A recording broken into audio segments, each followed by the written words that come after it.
what would you predict, just off the top of your head, that rich countries do economically versus what poor countries do economically in terms of their economic activities? Let's have an economic sector smackdown right now, and we'll see. Look at this graph. It's awesome.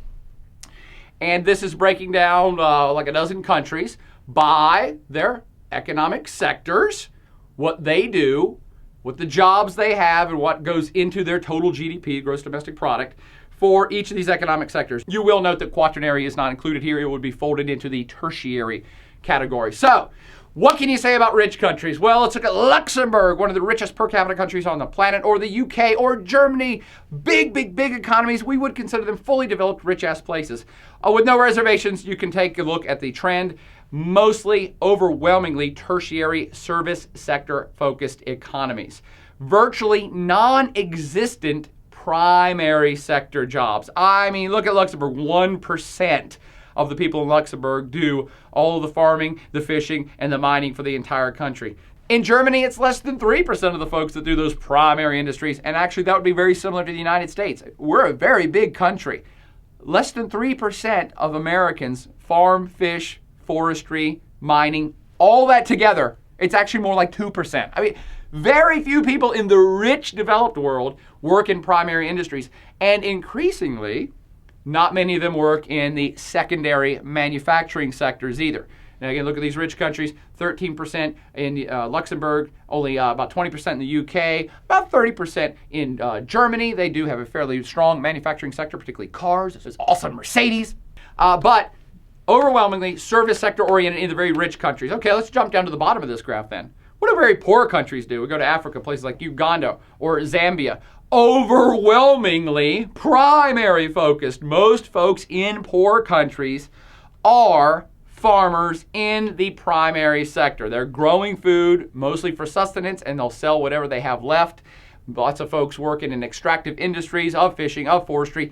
That a lot of that stuff gets exported to the rich countries. So overwhelming focus on the primary industries in poor countries. And again, why would that be? Well, it's kind of a vicious circle. I already told you, primary industries aren't worth much. And if you have, in Zambia, 85% of your workforce is in a primary industry, that's probably the copper industry in Zambia, or farming, they're just not worth much. So your society's not making that much money, and you're kind of caught in this cycle where you're not making much money, you don't have much to invest in building a manufacturing sector, or much less a tertiary or quaternary. So everybody kind of does this poor stuff, and so we stay poor, and then we just keep doing poor stuff.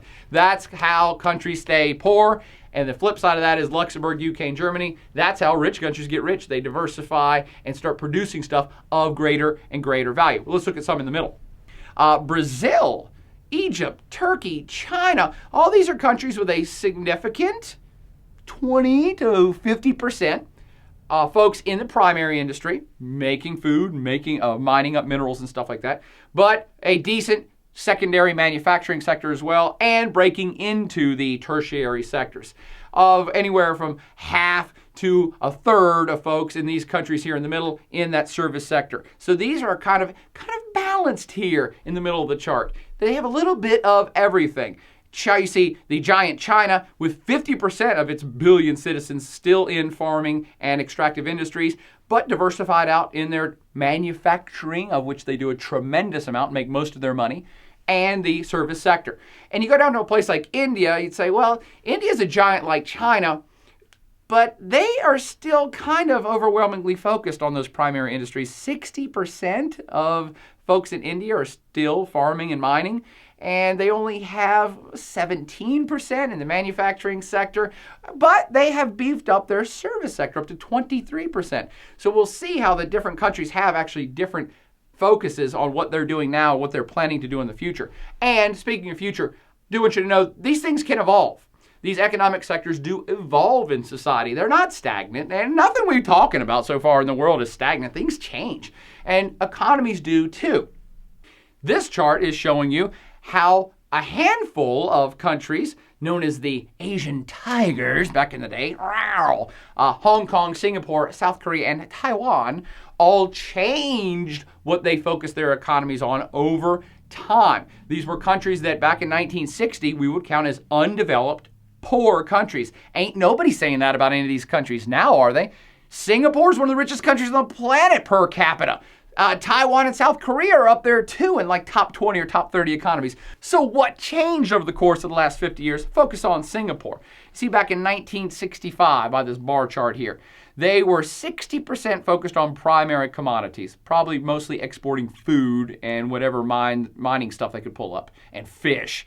And they had a little bit of basic manufacturers you see in there green, a little bit of metals and shipbuilding, a little bit of cars and machinery, and just probably 3 or 4% of drugs, chemicals, computers, and high-end equipment. But look what happened by 1975, and then by 1985, and then by 1995. Pretty much Singapore completely flip-flopped the equation of what they focused on in their economy. They continued to produce more and more high-valued, processed commodities, manufactured commodities, refined commodities, and then increased their service sector and started doing banking and international finance. And that is why Singapore is rich as hell in today's world.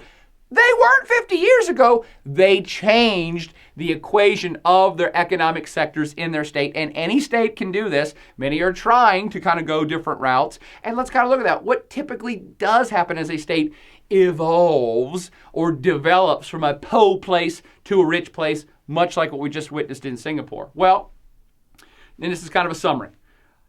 The poor countries overwhelmingly focus on primary industries. That's the only thing they can do. You can grow food. You can, if you got oil or if you got coal, you can pull that stuff up.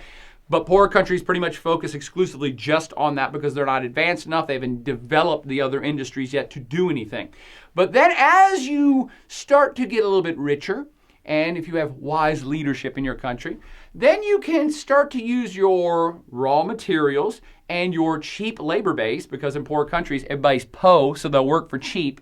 And you could use your resources and your cheap labor to get into the processing and manufacturing sectors. You start processing your own oil or processing your own corn into cornmeal or flour, and those commodities are worth more. Again, just go to the grocery store and look. So instead of selling all your oranges from Cuba and just giving them to the United States and having somebody in the United States make it into orange juice, if you develop your economy, then you can build an industry to make the orange juice here. Thus, when you sell it to the United States, you're making more money. And that's the simplest example. You can apply this all the way up to microwave ovens and automobiles. So the more you develop your refining and manufacturing capacity, the more value you're adding within your own country before you sell the stuff, so you can sell it for more money.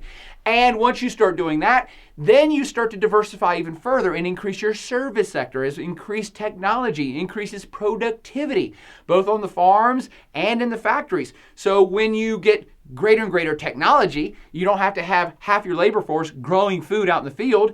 Now you can build a plant to build tractors, and one tractor can replace 100 workers in the field because a tractor can do a whole hell of a lot of work. Just put some gas in it and drive it around the field, and now you have all those extra people that used to work on the farm or in the fisheries or in the mines.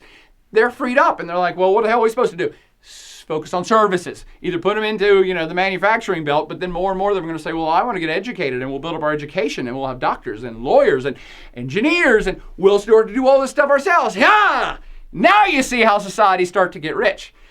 As you progress to the fully developed status, the primary sector in any country will become more and more minimized, which is why I already pointed out in Germany and the United States, less than 2 or 3% of the people do all of that primary industry stuff. So minimize the primary industries, and you will even lose jobs in secondary manufacturing as you get richer, because labor cost will go up. As your country gets richer and everybody likes to have more money and more stuff, they demand more for salaries. So you'll actually lose your manufacturing sector to other places that have cheaper labor cost and more lax environmental standards. Poorer countries. So, for example, the United States, we used to have a huge hustling, bustling manufacturing sector. We were the car maker of the planet. But our cost of living got so high and everybody got so rich that the salaries for people working in car plants got really high, and GM and Ford and Chrysler and everybody else said, hey, we're going to go start making these things in Mexico. We can pay people a nickel an hour down there, not $50 an hour up here. So the secondary sector will actually start to shrink as your country gets very rich, okay? And you will then shift to focusing more on service sector jobs and quaternary activities as the economy and the society gets more and more advanced, more and more educated, more and more richer. Isn't that pretty awesome? I mean, who the hell would want to do that? Wouldn't you love to be in a state where everybody was just working in the service sector and quaternary jobs, and you're producing technology and information and the rich stuff and the good stuff and the stuff that's going to make you even richer in the future? Yeah, every place on the planet should do that. Or can they?